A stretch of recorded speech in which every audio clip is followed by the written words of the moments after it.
My father raised his crystal glass, the expensive champagne catching the light, and looked right at me. "We only invited you out of pity," he said loudly. "Don't stay long." Beside him, my sister laughed, wiping a fake tear. "You really are a failure." They brought me to their New Year's dinner just to humiliate me in front of their wealthy friends. I didn't scream.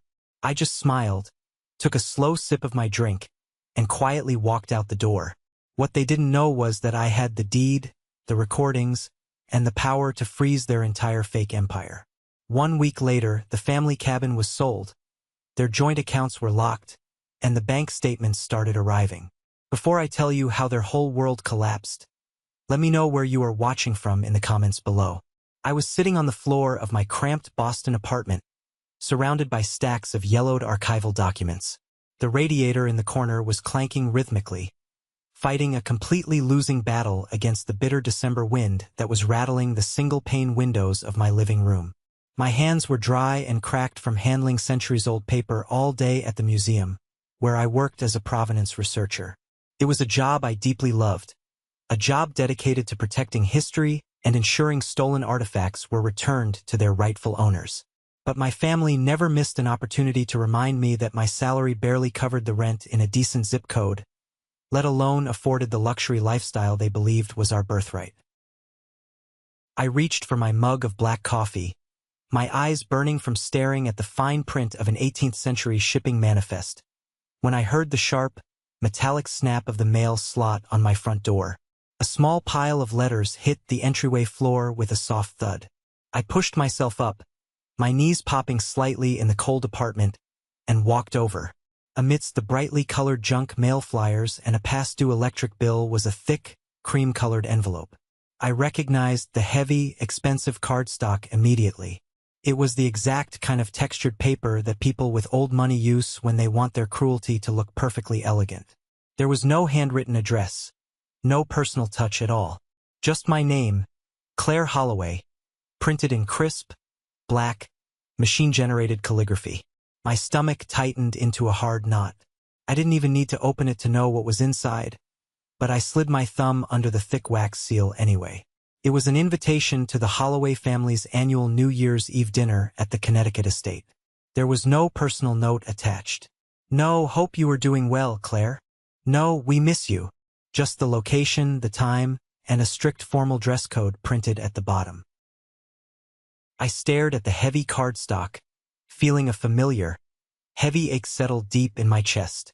My body remembered the anxiety of that massive house long before my mind caught up. That house, with its towering glass conservatory, imported marble floors, and perfectly manicured hedges, had a way of smiling at you while quietly sharpening a hunting knife behind its back. I walked over to the small kitchen counter, tossing the invitation next to the sink. I told myself I wasn't going. I was 29 years old. I was too old, too tired, and too bruised to keep walking into rooms where love was treated like a corporate performance review. Leaning against the cold laminate counter, I closed my eyes, and the memories I usually kept locked tightly away in the back of my mind started bleeding through. 3 years ago, my life had completely unraveled. I went through a brutal, emotionally devastating divorce. My ex-husband, a rising investment banker whom my father absolutely adored and treated more like a son than he ever treated me like a daughter, had decided he wanted a new life. He wanted a life with his much younger, much less opinionated executive assistant. The separation was entirely one-sided, a sudden, violent eviction from my own life and the home we had built together. But the hardest part of that entire nightmare wasn't losing him. The hardest part was the vicious custody battle over our golden retriever, Buster. Buster was the only pure, genuinely good thing in that house, my constant shadow and my only source of comfort during the darkest, loneliest months of my failing marriage. During the legal proceedings, I was an absolute wreck, emotionally drained and financially stretched incredibly thin by lawyer fees. I turned to my family for support. I needed my father to help me secure a decent attorney who wouldn't be bullied by my ex-husband's high-priced legal team. I needed my sister to stand by me in the courtroom. Instead, My father invited my ex-husband to play a round of golf at his exclusive country club the very week the divorce papers were filed. I remember standing in my father's pristine, mahogany-paneled study, tears streaming down my face, begging him to help me keep Buster. My father didn't even bother to look up from his glowing laptop screen. He just adjusted his gold Rolex watch, sighed heavily as if I were a massive inconvenience, and said, "Claire, be reasonable for once in your life. He has the large house with the fenced yard. You're moving into a tiny, depressing apartment. Don't be selfish. Besides, causing a massive legal scene over a dog makes the family look highly unstable to our investors." My own family sided with the man who broke my heart, simply because he looked better on paper and had a higher net worth. They let me lose my dog to protect their pristine social standing. The betrayal was a physical, heavy weight I carried every single day since. After that, I retreated completely. I moved to Boston, threw myself entirely into my museum research, and built a quiet, small, fiercely independent life where no one could ever hurt me again. The only person in that entire bloodline who had ever truly loved me without conditions, without requiring me to prove my worth, was my grandmother. She was the Holloway matriarch, a woman made of absolute iron and quiet grace, who saw right through my father's desperate obsession with wealth and my sister's hollow vanity. When she passed away 2 years ago, the funeral was a grand, theatrical production entirely staged by my father to impress his wealthy business associates and local politicians. I stood in the back row by myself, gripping my cheap black wool coat, crying silent, bitter tears for the only safe harbor I had ever known in this world. A week after the funeral, the estate lawyer called me into his high-rise office for the formal reading of the will. My father and sister were there, sitting on the leather couches, looking bored and highly expectant. They assumed they were getting absolutely everything. But my grandmother knew exactly who they were when no one else was watching. To my father, she left some standard liquid assets. To Vivian, she left her extensive collection of vintage jewelry. But the bulk of her true legacy, the sprawling, beautiful, deeply secluded property in Vermont, the rustic cabin by the lake where we had spent every single summer of my childhood, she left entirely to me. It was a massive inheritance, not just in financial value, but in deep emotional weight. My father was absolutely furious. The veins in his neck popped. He tried to aggressively contest the will right there in the office, claiming I wasn't financially responsible enough to manage such a large property on my meager museum salary. But the paperwork was absolutely ironclad. Over time, because I lived in Boston and the cabin was 4 hours away, and because I was simply too exhausted to fight their constant badgering, a silent, unspoken arrangement fell into place. I held the legal deed, but my father and sister basically took over using the property. They treated it like their own private, exclusive resort, completely ignoring the deeply inconvenient fact that my name was the only one on the legal documents. I opened my eyes, looking at the New Year's invitation sitting on my cheap counter. Why did they even bother to invite me? I knew the real answer. It wasn't because they missed me or wanted family unity. It was because the perfect Holloway family portrait looked incomplete without the struggling, eccentric daughter standing in the background to make everyone else look brighter and more successful by comparison. I gripped the edge of the counter tightly. A small, pathetic, deeply ingrained part of me still hoped. Maybe this time they just wanted a peaceful dinner. Maybe time and distance had finally softened them. Maybe I could just drive down, sit quietly in the back, eat my overpriced food, and go home without suffering a major emotional scratch. I walked into my small bedroom, pulled a simple, well-tailored black dress from the very back of my closet, and laid it carefully on the bed.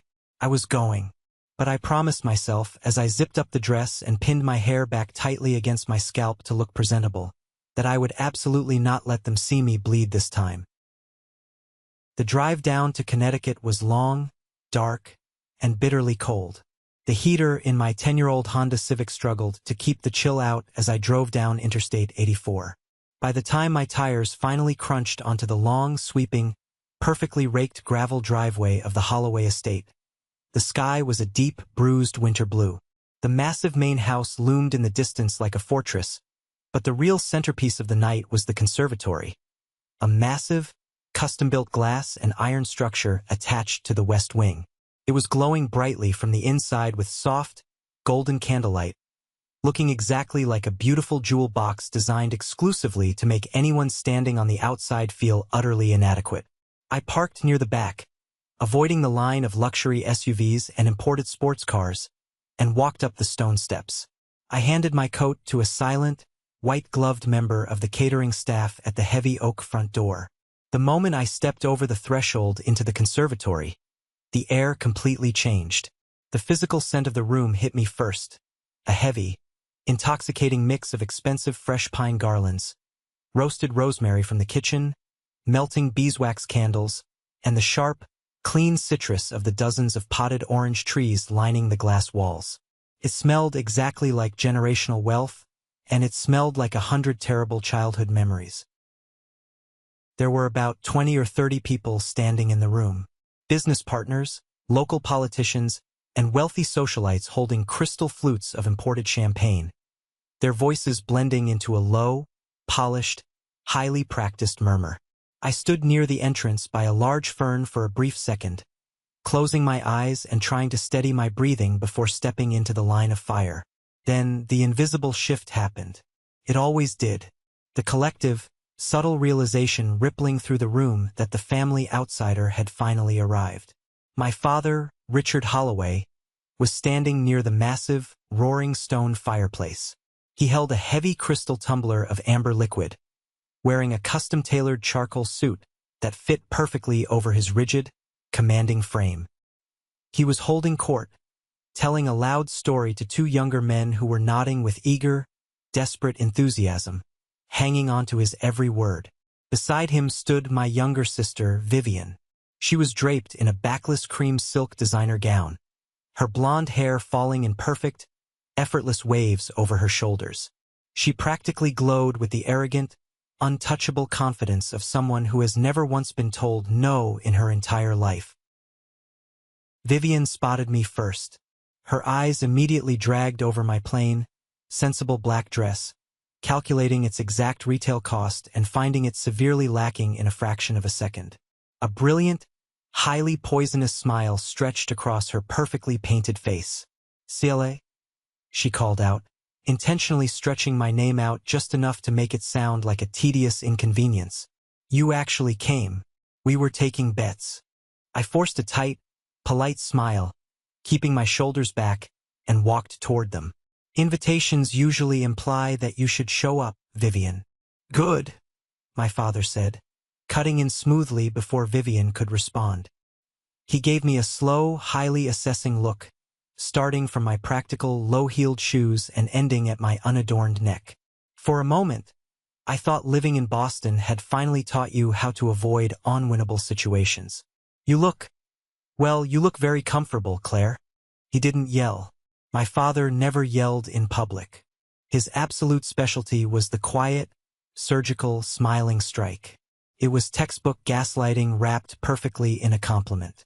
Vivian laughed softly, a high, tinkling, musical sound that explicitly signaled to the wealthy guests around them that I was the punchline of an inside joke.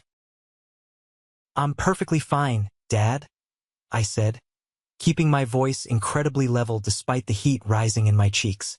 "We were just talking about Vivian's massive new promotion," my father said, turning his back slightly to me, redirecting his attention to his captivated audience, dismissing my presence entirely.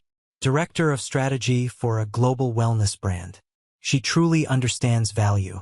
She understands exactly how to project success to high-net-worth clients." He looked over his shoulder at me, his eyes cold. "How are things down in the dusty basement of the museum, Claire? Still digging through dead people's moldy paperwork? I certainly hope that government salary is finally enough to fix the broken heating in your apartment." A few of the guests chuckled nervously into their champagne glasses, their eyes immediately darting away to the floor to avoid direct eye contact with my public humiliation. My jaw locked tight. I dug my fingernails deep into the soft palm of my hand to stop them from shaking. "Provenance research is incredibly important," I said, my voice steady despite the massive hammer beating wildly in my chest. It stopped stolen art and forged history from being sold to museums. Vivian sighed loudly, taking a very delicate sip of her champagne. That always sounds so incredibly noble when you say it fast, Claire. But let's be entirely honest with ourselves. It's a cute hobby, not a real career. Dinner was formally announced shortly after by the head butler. The long dining table was an absolute masterpiece of intimidation. Heavy white linen, heavy antique silver cutlery, and low, flickering candles that forced everyone to look directly toward the center, where my father sat at the head like a medieval king surveying his lesser subjects. I was intentionally seated near the very far end, sandwiched between an elderly, half-deaf board member and a silent, terrified junior executive who looked like he wanted to disappear. The first hour and a half was a grueling masterclass in performative affection. Course after course was silently served by the staff: seared scallops, roasted duck, winter root vegetables, while the entire table was forced to listen to my father and Vivian endlessly stroke each other's massive egos. Then came the dessert service. A rich, dark chocolate tart was placed in front of each of us. The wine had been flowing very heavily all night, and my father's face was slightly flushed. He leaned back in his heavy, carved oak chair, tapping his silver spoon against his china coffee cup to instantly command the table's attention. Absolute silence fell over the room immediately. He looked down the long, intimidating expanse of white linen, his cold eyes locking directly onto mine. You know, he started, his voice carrying easily and clearly over the soft jazz playing quietly in the background. I have to make a bit of a confession to all of you tonight. He gestured toward me with his half-empty wine glass. We only invited Claire out of pity. The room went completely, terrifyingly dead silent. The clinking of silver forks stopped mid-air. The junior executive sitting next to me literally froze, his breath hitching.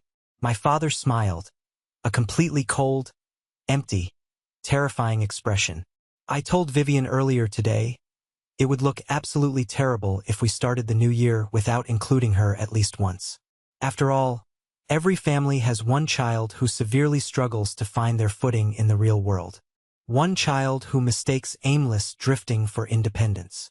The silence stretched out, sharp, heavy, and suffocating. Then, a few guests, completely unsure if they were allowed to be horrified by a billionaire's cruelty, offered nervous, scattered, compliant laughter. It was the sickening sound of social survival. Vivian leaned forward aggressively, resting her bare elbows on the expensive table, her eyes shining with pure malice. "Don't stay long, Claire," she said smoothly, her voice sugary sweet but heavily laced with pure venom. "I know this high level of success must be absolutely exhausting for you to witness up close. Doesn't it ever embarrass you?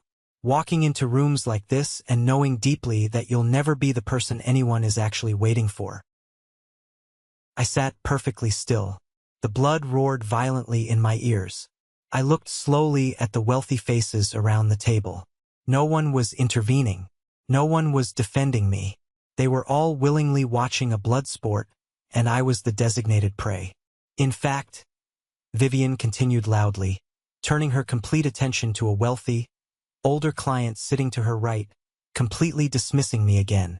"I'm hosting a massive, highly private retreat for our top influencers next month at the family cabin in Vermont. It's the perfect backdrop for our new wellness campaign. The rustic, authentic aesthetic is incredibly on trend right now for our demographic." My father nodded vigorously in agreement. "Yes, the Vermont property is an absolutely excellent asset. I've actually been showing it to the Sullivan Investment Group this week as a prime example of our family's long-term stability and generational wealth. They were openly talking about my cabin, my grandmother's inheritance. They were parading it around in public, selling access to it, building their entire fake corporate empires on the absolute foundation of my property, all while looking me dead in the eye and calling me a pathetic failure. I didn't flush. I didn't cry. I didn't scream. Instead, a strange, absolute, terrifying clarity washed over my entire body. the very last remaining string of hope I had for this family. The tiny thread I had held onto for years snapped completely and permanently. I slowly, deliberately set my heavy linen napkin on the table beside my untouched plate. I picked up my crystal water glass, took a slow, incredibly deliberate sip, and set it down on the table without making a single sound. "Excuse me," I said quietly, my voice slicing effortlessly through the heavy tension in the room. I pushed my heavy chair back and stood up. I didn't wait for a response. I turned my back on all of them and walked out of the dining room with my spine completely straight. I didn't immediately go to the front door to retrieve my coat. Instead, I walked down the long, heavily carpeted hallway and slipped silently into the estate's massive library. It was the only room in this entire terrifying house I had ever genuinely liked. The walls were lined with floor-to-ceiling mahogany bookshelves, and the air smelled deeply of old paper, lemon polish, and aged leather. It was completely, beautifully silent in here, a stark, necessary contrast to the echoing cruelty of the dining room I had just escaped. I walked over to the large, leather-topped executive desk sitting near the massive bay window. I needed a moment to breathe, to stop my hands from shaking violently, to collect myself before I drove 4 hours back to Boston. I looked out the dark window into the pitch-black night, watching the bare, skeletal branches of the ancient oak trees scratching wildly against the glass in the winter wind. They hated me. They truly, deeply, fundamentally hated me. But they loved what I legally owned. I leaned heavily against the edge of the desk, resting my cold hands on the smooth leather surface. As I did, my fingers brushed against a thick, open manila folder sitting right next to a brass lamp. My father was incredibly meticulous about his business, but he was also incredibly arrogant. He never bothered to lock his office or put away his papers during parties because he assumed absolutely no one would ever dare enter his personal sanctuary. I looked down. The top document immediately caught my eye. It had the bold, official letterhead of a major commercial banking institution. I knew I shouldn't have looked, but the name printed clearly at the very top of the account summary made my breath catch in my throat. Claire Holloway. I reached out and turned on the small brass desk lamp, pulling the heavy folder closer to the light. My heart began to pound against my ribs like a trapped bird trying to escape. Underneath the primary bank summary was a thick, stapled stack of highly detailed financial printouts. I started flipping through them quickly, my eyes desperately scanning the rows of numbers and the dense legal jargon. It took me a few minutes to fully piece it together, but when the horrific reality of what I was looking at finally clicked into place in my brain, a massive wave of cold nausea washed over me, making my knees physically weak. Because the massive cabin in Vermont was legally completely in my name, my father and Vivian had aggressively convinced me years ago to open a joint convenience bank account to easily handle the property taxes, the utility bills, and basic maintenance costs. They told me it was just for logistics, so they didn't have to bother me every time a pipe burst. I signed the paperwork at the time, handed them the debit cards, and never looked at the statements again. I foolishly trusted my own blood to pay for what they used. But they hadn't just paid the electric bill. I looked in utter horror at the credit card statements linked directly to that primary convenience account. There were hundreds of thousands of dollars in revolving charges. High-end catering services in New York, private black car services, luxury hotel stays in Europe, expensive spa treatments. Vivian was literally running her entire corporate influencer hospitality budget directly through my personal account to completely hide the massive expenses from her company's strict oversight board. She was committing corporate fraud using my name as a shield. Worse, much worse, I found a secondary, highly confidential file tucked underneath. It was a drafted, near-final proposal for a massive, multi-million-dollar commercial loan my father was desperately trying to secure for his failing global logistics company. He was secretly bleeding cash. And right there, listed explicitly under the informal collateral and asset stability section of his investor pitch deck, was the Vermont cabin.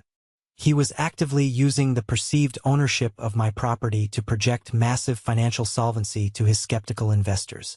He was building a massive, fragile house of cards on land he did not legally own. There was even a legally binding document detailing a massive college fund for my cousin's kids that my father had publicly promised to pay for to look like a hero, which was completely routed through complex lines of credit heavily secured by the equity of the cabin. I gripped the heavy edge of the desk so hard my knuckles turned completely white and ached. They weren't just using the house for weekend vacations. They were actively, aggressively, financially parasitizing me. They were using my clean credit history, my legal ownership, and my quiet, traumatized compliance to fully fund their extravagant, highly fraudulent lives. And then they had the absolute, unbelievable nerve to invite me to a formal dinner just to call me a pathetic charity case in front of their friends. The deep, heavy sadness I had carried for years evaporated in a single, blinding second. It wasn't replaced by explosive, screaming anger. It was replaced by something much more dangerous. Absolute, freezing, terrifying focus. I pulled my cell phone out of my small evening bag and aggressively dialed a number I knew by heart. It rang twice before he answered. "Daniel," I said, my voice completely flat and barely above a whisper. Daniel Mercer was my closest friend from grad school and currently one of the most ruthless, brilliant estate and financial attorneys operating in New York City. "Claire?" He sounded highly surprised. "It's New Year's Eve. Aren't you currently suffering at the Snake Pit in Connecticut?" "I am," I said, staring fiercely at the fraudulent financial documents spread across the desk. "Daniel, I need you to listen to me very carefully right now. You remember the Vermont property? And the joint convenience accounts?" "Of course I do. The ones I practically begged you to close 3 years ago. I want to sell the cabin. Immediately. And I want to sever every single financial tie to those accounts. I want them locked. Right now." There was a brief, heavy pause on the line. Daniel didn't ask if I was sure. He didn't ask if I was being overly emotional. He heard the absolute dead calm in my voice and shifted instantly into aggressive lawyer mode. "If we move extremely fast, we can initiate a total financial lockdown," Daniel said, the rapid clicking of his keyboard immediately starting in the background. "I have a buyer, Eleanor Price. She's a reclusive author who has been looking for a private estate in that exact area for months. She pays in hard cash and she wants absolute discretion. But Claire, listen to me. If you close those active accounts abruptly tonight, any pending luxury charges they have floating out there are going to bounce incredibly hard. It will trigger a massive, immediate financial shockwave across their entire operation." "That is exactly what I want to happen," I said, staring directly at my father's arrogant signature on the highly fraudulent pitch deck. "I don't want to just cut them off gently. I want the entire ground to fall out from under them." "Give me the verbal authorization to execute," Daniel said. "Do it. Activate the blind trust. Lock it all down. Done. Happy New Year, Claire. Give them hell." I hung up the phone. I looked at the documents one last time, carefully making sure they were placed exactly as I had found them so he wouldn't suspect a thing, and turned off the desk lamp. I stood in the dark library for a moment. My hands were no longer shaking at all. I opened the settings on my phone, tapped the voice memo app, and hit the bright red record button. I slipped the phone screen down into the side pocket of my black dress. It was time to go back to the party. I walked slowly back down the long, shadowed hallway, my heels clicking softly and rhythmically against the expensive hardwood floor. I didn't feel like the same weak, frightened woman who had arrived an hour ago. The heavy, suffocating coat of guilt and the desperate, pathetic need for their familial approval had been permanently left in the dark library. I felt incredibly light. I felt incredibly dangerous. I stepped back into the bright dining room. The formal dinner was finally winding down. The wealthy guests were leaning back in their comfortable chairs, sipping strong espresso and laughing loudly at another one of my father's boastful stories. Vivian was carefully touching up her bright red lipstick, looking entirely bored with the people around her. They hadn't even noticed I was gone. They truly, arrogantly believed I had just retreated to a bathroom to cry quietly in a stall, exactly as I was supposed to do. I walked straight over to my empty chair, but I didn't sit down. I reached out, picked up my small evening bag, and slung the delicate gold chain over my shoulder. My father stopped his story mid-sentence and looked up at me, an incredibly annoyed frown creasing his forehead. There you are. We honestly thought you had fled back to your little apartment in Boston. Are you leaving before the midnight toast? I am, I said, my voice incredibly clear and carrying easily across the sudden, heavy silence of the room. But before I go, I wanted to quickly let you know about a major decision I've made regarding my personal assets. Vivian paused, her expensive lipstick tube hovering right near her mouth. She let out a short, highly condescending laugh that echoed in the room. Your assets? What are you talking about, Claire? Are you donating your heavily used car to charity? I looked directly at her, holding her gaze with absolute, unblinking intensity until her arrogant smile slowly started to falter. I'm selling the Vermont cabin, I said completely flatly. If I had pulled a weapon and fired it directly into the expensive crystal chandelier, the physical reaction in the room couldn't have been more violent. Vivian dropped her lipstick in shock. It rolled across the pristine white linen tablecloth, leaving a bright, ugly red smear. My father physically recoiled in his heavy chair, his face instantly draining of all color before flushing a dark, terrifying, furious purple.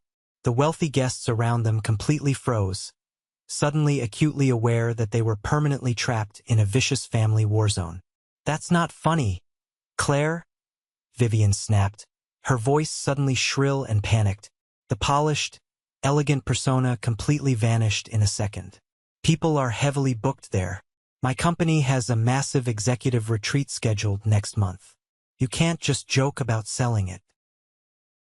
I'm not joking at all, I said, entirely unbothered by her panic. The buyer has already been secured. The legal paperwork is being drafted by my lawyer as we speak.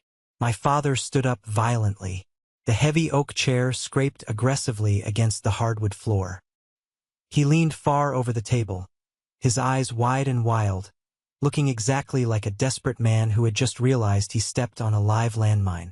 You will do no such thing, he hissed, his voice dropping to a terrifying, guttural whisper meant to intimidate me. That cabin is family property. It is part of the Holloway legacy. You absolutely do not have the authority to disrupt my sensitive business arrangements. No, Dad, I replied, my voice perfectly steady and ice-cold. It's family mythology. Legally, the deed is solely in my name. You know that. You signed the probate papers at the lawyer's office after the funeral.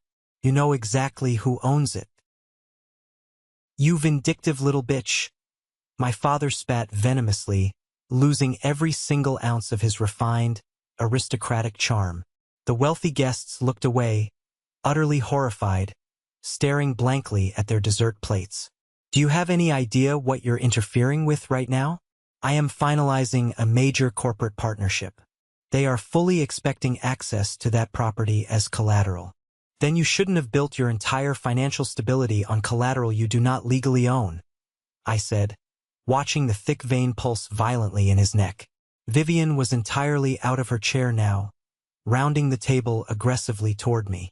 Her eyes were wide with pure terror. Claire, stop this right now. You are insane. You're doing this because you're incredibly jealous of me, because your husband left you and you have absolutely nothing. If you sell that cabin and lock those accounts, my firm will heavily audit my hospitality expenses. I will lose my promotion. I could lose my job. Maybe, I said, looking her up and down with absolute disgust. You should have strongly considered that before you spent tens of thousands of dollars on my credit line to fund your lifestyle, and then told a room full of people that I was a pathetic failure. My father stepped quickly around the table, standing only inches from my face. He tried to use his massive physical size to severely intimidate me, looming over me with a look of pure, unadulterated hatred. Listen to me very carefully, he said, his voice shaking with uncontrollable rage. You are going to walk out into the hallway right now, call whoever you just called, and completely reverse this. Right now. Because if you walk out that front door tonight with this ridiculous plan intact, I swear to God, Claire, I will cut you off completely. You will never use the Holloway name. You will never see a single dime of my money. You will die completely alone. It was the ultimate terrifying threat. The exact threat that kept me quietly obedient for 29 years. The profound fear of total abandonment. But looking at him right now, seeing the raw desperation and the ugly, greedy truth sweating profusely out of his pores, I felt absolutely nothing but profound disgust. I smiled. A real, genuine, deeply satisfied smile. "You can keep the name, Dad," I said quietly, looking him dead in the eye. "I'll keep the deed. And I'll keep the money." I turned firmly on my heel and walked out of the dining room. I didn't run. I took my absolute time. I walked out the heavy front doors of the conservatory and into the freezing, beautiful winter night. The cold air hit my face, clean and incredibly sharp. I reached deep into my pocket, pulled out my phone, and stopped the recording. 8 minutes and 42 seconds of my father and sister explicitly threatening me, openly admitting to using my property for unapproved business leverage, and confirming their full knowledge of the joint accounts. I got into my cheap car, started the engine, and drove slowly down the long gravel driveway. I didn't look back in the rearview mirror a single time. The war was officially declared, but they didn't even realize they had already catastrophically lost. The first morning of the new year arrived in Boston with a bitter, freezing wind that rattled the single-pane windows of my small apartment. Normally, a gray winter morning like this would make me want to pull the heavy covers over my head and hide from the world. But today was entirely different. For the first time in 29 years, I did not wake up with a heavy, sinking feeling in my chest. I did not wake up wondering what my family thought of me, or worrying if I was going to be the target of another passive-aggressive joke. I woke up feeling completely, undeniably awake. The morning after the disastrous New Year's Eve dinner, I did not shed a single tear. I did not pace the floor. I did not pick up my phone to apologize for causing a scene. Instead, I walked into my tiny kitchen, made a strong pot of black coffee, and sat down at my scratched wooden dining table. I opened my laptop and prepared to finalize the complete, systematic dismantling of their financial safety net. True revenge is rarely loud. It isn't found in screaming matches, dramatic television confrontations, or throwing drinks in people's faces. True, lasting power is purely administrative. It lives in spreadsheets, signature lines, and banking portals. It is entirely invisible until it is far too late to stop the momentum. At exactly 9 in the morning, my phone buzzed on the table, vibrating against the wood. It was Daniel, my lawyer. He had spent his entire holiday morning working through the complex legal structures we needed to establish to make this execution flawless. "Good morning, Claire," Daniel said, his voice crisp, alert, and entirely professional. "Are you sitting at your computer? We have a very tight, highly sensitive window to lock this down before the commercial banks open for standard business tomorrow morning. The second your father realizes what you've done, he is going to try and fight dirty." "I have my coffee, and my laptop is open," I replied, clicking the secure email portal link he had just sent over. "Walk me through the exact process." "First, we deal with the Vermont property," Daniel explained, the sound of heavy legal papers shuffling in the background. "Instead of a direct, immediate market sale, which could get incredibly messy if your father tries to aggressively file a frivolous injunction to stall us in court, we are transferring the deed completely out of your personal name. We are moving it directly into an irrevocable blind trust. Eleanor Price, our cash buyer, will lease the property exclusively from the trust for the next 6 months, while the final sale quietly processes in the background." I listened carefully, taking a slow sip of my hot coffee. "What exactly does that mean for them today?" "It means," Daniel said, a hint of deep satisfaction in his tone, "the moment you electronically sign this digital document, you are legally transferring total control to the trust. That means absolutely no one, not even you, can casually grant access to that property. The heavy gate locks are being changed today. A private security firm is already en route to physically secure the perimeter. Your father and Vivian are officially, permanently locked out of their absolute favorite toy." I scrolled down through the dense legal text on my screen. My eyes scanned the complex clauses that officially severed my family's unauthorized access to the only real inheritance I had ever received from my grandmother. I found the highlighted yellow signature line at the very bottom. I didn't hesitate for a single second. I typed my legal name, clicked the accept button, and instantly felt a massive, physical weight lift entirely off my shoulders. Done, I said, my voice steady. The cabin is officially gone. What is our next move? Now comes the part that is going to physically hurt them the most, Daniel said. The joint convenience accounts. I have the direct authorization forms ready to submit to the primary commercial bank. We are instantly freezing and permanently closing all 4 high-limit credit lines currently attached to your name. We are also officially revoking all authorized user privileges for Richard Holloway and Vivian Holloway. I opened the next attached document. This was the exact master account Vivian used to secretly fund her lavish, fake corporate lifestyle. This was also the exact reserve fund my father quietly dipped into whenever his massive logistics company couldn't cover basic vendor invoices. Are you absolutely 100% certain you want to do a hard close today? Daniel asked, pausing for a serious moment to ensure I completely understood the gravity of the action I was about to take. If we do a hard close right now, any pending luxury charges, any scheduled autopays, and any massive deposits they wrote corporate checks against are going to bounce instantly. It will trigger immediate fraud alerts and insufficient funds notices across their entire financial network. It will be an absolute, undeniable financial bloodbath on their end. I sat in silence for a moment, looking out my window at the falling snow. I thought about my father casually telling a room full of wealthy strangers that I was only invited to dinner out of pity. I thought about Vivian looking me dead in the eye and calling me a total failure while she was actively spending my credit limit to buy expensive designer shoes and impress her bosses. I thought about how they both completely abandoned me during my brutal divorce, actively siding with the man who tore my life apart. I thought about how they forced me to lose custody of my dog just to protect their fragile, pristine social image. They never gave me a single warning when they broke my heart. I was absolutely not going to give them a warning when I broke their wallets. Execute the hard close, Daniel, I said, my voice completely cold and unwavering. Shut off every single platinum card. Cancel every single autopay. Drain the reserve line back to 0 and lock the primary routing number.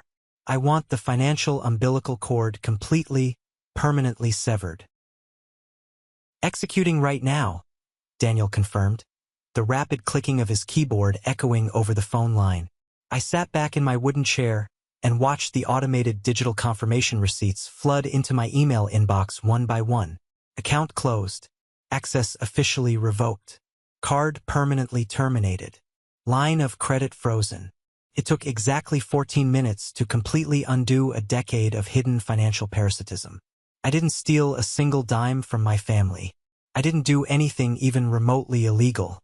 I simply packed up the invisible financial scaffolding that had been quietly holding up their fake, glamorous lives and walked away. I closed my laptop, walked over to my living room window, and pressed my hand against the cold glass. I knew exactly what was coming. I knew the massive storm that was quickly gathering over the Connecticut estate, but for the very first time in my life, I wasn't afraid of the thunder. I had finally built my own shelter, and they were officially locked outside in the freezing cold. The fallout didn't happen immediately. The real world doesn't move as fast as a movie. It took exactly 7 days for the administrative poison to work its way completely through their fragile, interconnected financial system. But when the dominoes finally started to fall, they crashed with a spectacular, deeply satisfying violence. I didn't have to be physically present in the room to know exactly how it all went down. Between the frantic, screaming voicemails they left on my phone, the aggressive emails from my father's panicked corporate accountants, and the fast-moving, vicious gossip of the wealthy New England social circle, the picture of their destruction was incredibly clear. The first major, catastrophic blow landed squarely on Vivian. It was the first weekend of January. Vivian had proudly driven up to the Vermont mountains with 3 incredibly high-profile wellness influencers and a highly critical senior vice president from her firm. This was supposed to be the massive, exclusive winter retreat she had explicitly bragged about at the New Year's dinner. She had confidently promised them a rustic, highly luxurious weekend at her private family estate to secure a massive brand partnership that would absolutely guarantee her next major corporate promotion. They arrived at the long, winding dirt road leading to the cabin in a sleek fleet of black luxury SUVs. The influencers already had their phones out, ready to film the grand entrance. But when Vivian's private driver pulled up to the main driveway, they didn't find the welcoming, open wrought iron gates they expected. Instead, they found a heavy, industrial-grade steel chain wrapped tightly multiple times around the iron bars, secured by a massive, unbreakable padlock. Nailed directly to the center of the beautiful wooden gate was a bright, neon orange legal notice. It read in bold black letters, "No trespassing, private property, asset of the blind trust. All violators will be prosecuted." According to the incredibly panicked, hyperventilating voicemails Vivian left on my phone that afternoon, she had completely lost her mind in front of her important clients. She jumped out of the warm SUV in the freezing snow wearing her expensive designer boots, frantically pulling and screaming at the heavy steel chain. She absolutely humiliated herself in front of the senior vice president of her firm. She desperately tried to call the local estate caretaker on her cell phone, aggressively demanding he open the gate immediately, only to be coldly told that his employment contract had been permanently terminated by a Boston law firm days ago. Desperate to save face and stop the expensive retreat from completely falling apart, Vivian quickly pivoted her strategy. She loudly announced to her guests that there was simply a minor clerical error with the estate manager and immediately redirected the entire group to a famous, five-star luxury ski lodge in the nearby resort town. She confidently marched up to the mahogany front desk, booked 4 of their most expensive premium suites, and casually handed the concierge her shiny corporate expense card, the exact card that was directly linked to my now-closed convenience account. The concierge smiled politely and swiped the card. The machine beeped a harsh red. It declined. He politely apologized and tried to swipe it again. Declined. Code. Account permanently closed. Vivian was standing in the busy, crowded lobby of a luxury hotel, surrounded by incredibly wealthy influencers and her direct boss, completely unable to pay for the rooms she had just loudly promised them. She scrambled through her designer purse to use her personal credit cards. But because she spent every single dime of her salary maintaining her fake, glamorous lifestyle, she didn't have the massive available credit limit required to cover a sudden, unexpected $15,000 luxury hotel bill. The highly anticipated retreat was instantly canceled. The influencers were absolutely furious and immediately posted about the highly disorganized disaster to their millions of followers, tagging Vivian's company. Worse, the senior vice president instantly realized that Vivian had been blatantly lying about owning the family property. He also realized she had been actively committing severe expense fraud by running unapproved corporate hospitality charges through an unauthorized, hidden bank account. By Monday morning, Vivian was forcefully suspended without pay. The massive promotion she had desperately bragged about completely vanished into thin air. Her entire professional career was suddenly hanging by an incredibly tiny, frayed thread. But Vivian's humiliating disaster was small compared to the massive financial earthquake currently hitting my father. Richard Holloway always deeply believed he was the smartest, most untouchable man in any room. He had spent the last 3 years quietly bleeding cash from his global logistics company, desperate to secure a massive new round of funding from the Sullivan Investment Group to keep his entire operation afloat. He had built his entire investor pitch on the absolute illusion of massive, untouchable personal wealth. On Wednesday morning, the Sullivan Group's aggressive legal team requested the final, certified proof of personal assets before signing the multimillion-dollar loan agreement. They specifically requested the updated deed and the current market appraisal for the Vermont property that my father had explicitly listed as informal collateral in his pitch deck. My father confidently called his corporate lawyer to pull the public county records, fully expecting to see my name, assuming he could easily bully me into signing over a property lien later that week. Instead, His lawyer discovered that the property had been entirely transferred into an untouchable blind trust. My father had absolutely zero legal connection to the massive asset he had heavily bragged about to a room full of billionaires. He had explicitly lied on a major, legally binding financial document. The Sullivan Group instantly pulled their massive investment offer off the table, citing a complete, fundamental lack of trust and severe misrepresentation of corporate assets. The panic inside my father's corporate office must have been absolute, unadulterated chaos. Without that massive influx of loan cash, he couldn't cover his aggressive expansion debts. He desperately tried to access the secret reserve fund, the convenience account he had forced me to open years ago, to temporarily cover the bouncing vendor checks. But the reserve fund was completely gone. I had drained the remaining balance to zero and permanently locked the routing number. The large checks he had confidently written to his major international suppliers started bouncing hard across the city. Late payment flags triggered massive, crippling interest rate hikes on his remaining corporate lines of credit. The invisible, highly illegal cushion that had always protected his lavish lifestyle was completely vaporized in a matter of days. The official bank statements started arriving at his massive Connecticut estate. They didn't show the massive wealth he constantly projected. Instead, they showed a terrifying, undeniable string of zero balances, reversed payments, and aggressive account closure notices. The fake, arrogant empire he had spent his entire life building on the backs of other people was finally collapsing, and he was the only one trapped inside the burning building. It happened on a cold, heavily rainy Thursday evening, exactly 9 days after the New Year's dinner. I was sitting comfortably on my couch in Boston, reading a hardcover book and listening to the rain hit the glass, when a heavy, aggressive pounding suddenly started at my front door. It wasn't a polite, normal knock. It was the frantic, violent hammering of someone who was completely losing control of their life. I carefully set my book down, walked slowly over to the door, and looked through the small brass peephole. It was my father and Vivian. They looked absolutely unrecognizable. The polished, aristocratic arrogance they had worn like heavy armor at the dinner party was completely gone. My father's expensive, custom-tailored suit was heavily wrinkled. His silk tie was pulled loose, and his face was flushed a dangerous, mottled red. Vivian looked absolutely wrecked. Her usually perfect hair was wet and heavily tangled from the rain. Her expensive makeup was visibly smudged down her cheeks, and she was shaking with a wild mixture of cold and pure, unadulterated fury. I calmly unlocked the deadbolt and slowly opened the door, deliberately leaving the heavy security chain firmly attached. I looked out at them through the narrow 3-inch gap. "What do you want?" I asked, my voice completely flat, showing absolutely no emotion. "Open this damn door right now, Claire!" my father roared, aggressively grabbing the edge of the wooden door and trying to violently yank it open, only to be stopped hard by the heavy steel chain.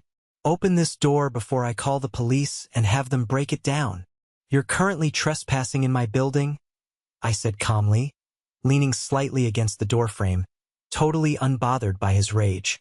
"Lower your voice immediately, or I will gladly call building security and have you both escorted out to the street in handcuffs.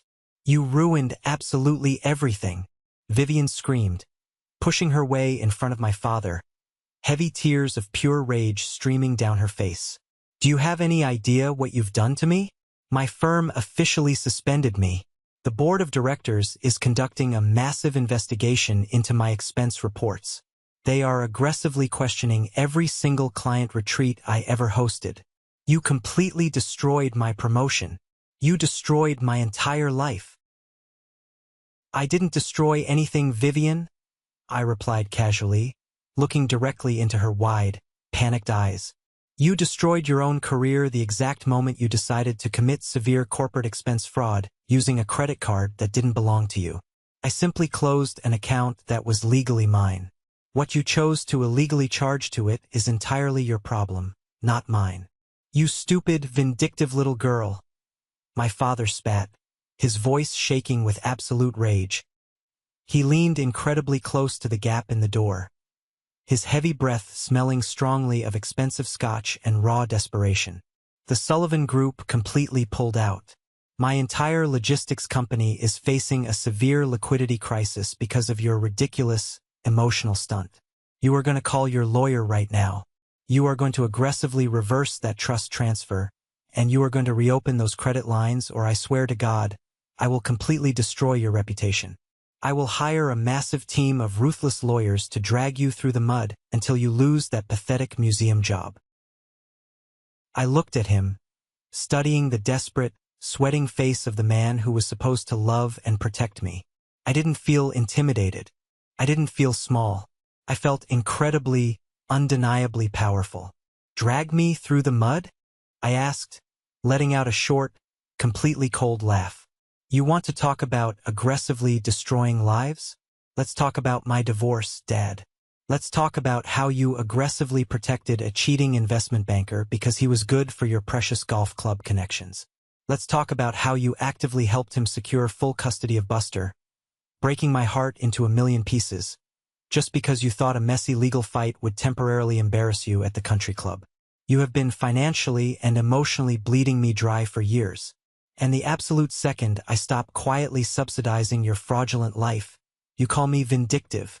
You owe this family, my father yelled, slamming his heavy fist violently against the doorframe. You owe us your loyalty. I owe you absolutely nothing, I said, my voice dropping to a terrifyingly quiet, sharp whisper. Vivian lunged forward, trying to aggressively reach her hand through the narrow gap in the door to grab the collar of my shirt. I will literally kill you, Claire. I swear I will. Stop, I commanded, my voice sharp and loud enough to make her instantly freeze in her tracks. I calmly reached into the pocket of my sweater and pulled out my cell phone. I unlocked the screen, opened the voice memo app, and turned the volume all the way up to maximum. I pressed play. The crystal-clear audio from the New Year's Eve dinner filled the quiet, echoing hallway. We only invited you out of pity. Don't stay long, Claire. I know this level of success must be exhausting for you to witness. That cabin is family property. I am finalizing a major corporate partnership. They are fully expecting access to that property as collateral. If you sell that cabin and lock those accounts, my firm will heavily audit my hospitality expenses. I will lose my promotion. I let the recording play just long enough for them to hear their own arrogant, highly incriminating words echoing loudly in the hallway. Then I pressed pause. The silence that followed was absolute and deafening. All the explosive anger completely drained out of my father's flushed face, instantly replaced by stark, paralyzing, wide-eyed terror. Vivian stumbled backward away from the door, covering her mouth with her trembling hand, realizing exactly what she had confessed to on tape. That is an 8-minute recording of you both explicitly admitting to severe financial fraud, misrepresentation of corporate assets, and aggressive extortion, I said, looking at them with absolutely zero pity. I have already sent secure digital copies to Daniel, and I have backed it up to 3 separate encrypted cloud servers. My father opened his mouth to speak, to try and bargain, but no words came out. He looked exactly like a deflated balloon.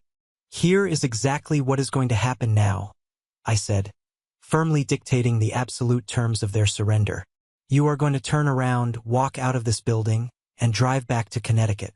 You are going to clean up your own massive financial messes without ever using my name again. Because if you ever threaten me again, if you ever send a lawyer my way, or if you ever try to contact me for the rest of your miserable lives, this highly explicit audio file will instantly be on the desk of the IRS Fraud Division, the Sullivan Investment Group, and the strict board of directors at Vivian's firm. Do you completely understand me? They stared at me, completely and utterly broken. The massive, intimidating Holloway empire had been completely brought to its knees by the daughter they firmly thought was a failure. My father swallowed hard, his heavy shoulders slumping in total, undeniable defeat. He didn't say a single word. He just slowly turned around and walked heavily down the hallway toward the elevator. Vivian lingered for a second, looking at me with a wild mixture of pure hatred and absolute, genuine fear, before turning and running after him into the shadows. I watched them step into the elevator together, the metal doors sliding shut to completely hide their ruined faces. I reached up, removed the heavy steel chain, and quietly closed my front door, locking the deadbolt with a satisfying, permanent click. Several months have slowly passed since that highly dramatic, rainy night in Boston. The transition wasn't an explosive movie ending with fireworks. It was a slow, quiet, peaceful settling of reality. I read the financial news occasionally, just to keep an eye on the massive ripples I caused in their world. My father's massive global logistics company didn't go completely bankrupt, but the severe liquidity crisis aggressively forced his hand. He had to quickly sell off 40% of his heavily guarded personal shares to a rival private equity firm just to cover his massive debts and keep the doors open. He was no longer the undisputed king of his own corporate boardroom. He was just another stressed, aging executive desperately answering to angry shareholders.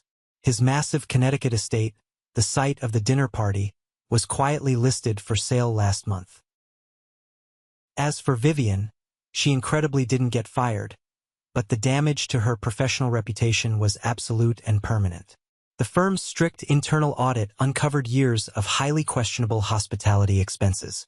She was permanently stripped of her corporate card, formally demoted from her management track, and heavily reassigned to a low-level desk job analyzing market data in a windowless office. The massive promotion she had desperately bragged about went directly to a younger, much more competent woman.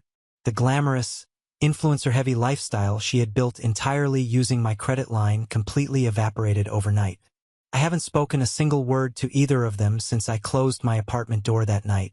I didn't officially block their phone numbers. I simply stopped answering, letting their occasional, pathetic, desperate voicemails echo quietly into the void until they eventually gave up completely. Right now, I am sitting in my small, quiet apartment in Boston. The radiator in the corner is still clanking slightly, but it really doesn't bother me anymore. I have a warm cup of chamomile tea in my hands, and the early spring sunlight is finally streaming brightly through my windows, warming the floorboards. I honestly thought that cutting off my own bloodline would eventually leave me feeling incredibly empty or deeply guilty. Society constantly drills it into our heads that family is absolutely everything, that you must forgive highly toxic behavior simply because you happen to share the same DNA. But sitting here today, watching the dust motes dance in the sunlight, I don't feel empty at all. I feel incredibly light. I finally realized that true family isn't determined by blood. It is strictly determined by mutual respect, by unwavering support, and by the people who recognize your true value without needing you to constantly prove it to them. When the people who are supposed to love you only keep you around to use you as a financial buffer and an emotional punching bag, walking away isn't an act of betrayal. It is a necessary act of profound self-preservation. When the people using you can no longer extract value from your pain, they will aggressively call you a traitor. But in reality, that is the exact moment you finally find your true freedom. Thank you for sticking around and listening to my story. I hope this resonated with you in some way, especially if you've ever felt like the designated scapegoat in your own family dynamic.